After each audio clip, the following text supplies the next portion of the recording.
So what do we have here? We have pizza from a pizzeria right around the corner. We have all different kinds of sandwiches and dips and cheeses from gas stations. Wawa.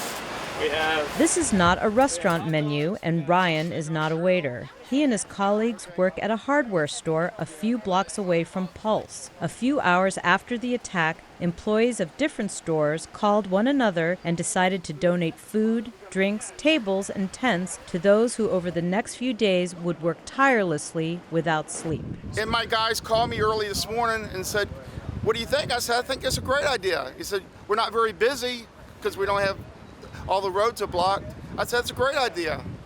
It all started out trying to help the police officers. It was what we thought we were going to do to start, but we had so much came in. I said, "Let's help the media so they could do their job."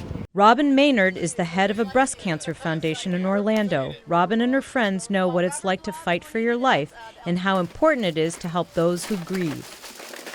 We're closed today, so our employees are out getting water, ice, trying to give umbrellas, sunscreen.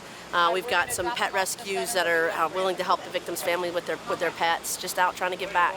Friends, members of the LGBT community, employees of the establishments around here, we come together as a community. We are heartbroken, but our spirit is not broken.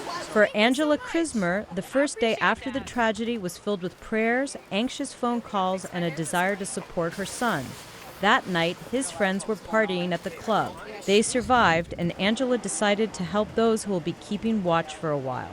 We just decided to come down here today and kind of help out because I know a lot of these people can't leave.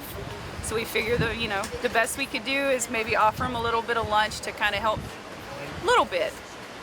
All day Monday, Angela and her friend Susan gave out food and drinks to the police and journalists. Well, obviously we have the Arby's restaurant just up the road and wanted to give back to the community what we could, and that's what we can give back best is food. Immediately after the tragedy, the Center, a local LGBT community organization, launched an internet campaign that by Tuesday evening had raised more than $4 million for the victims and their families. With 100% going back to the families. None of those families that have people in the hospital are going to have to worry about a hospital bill.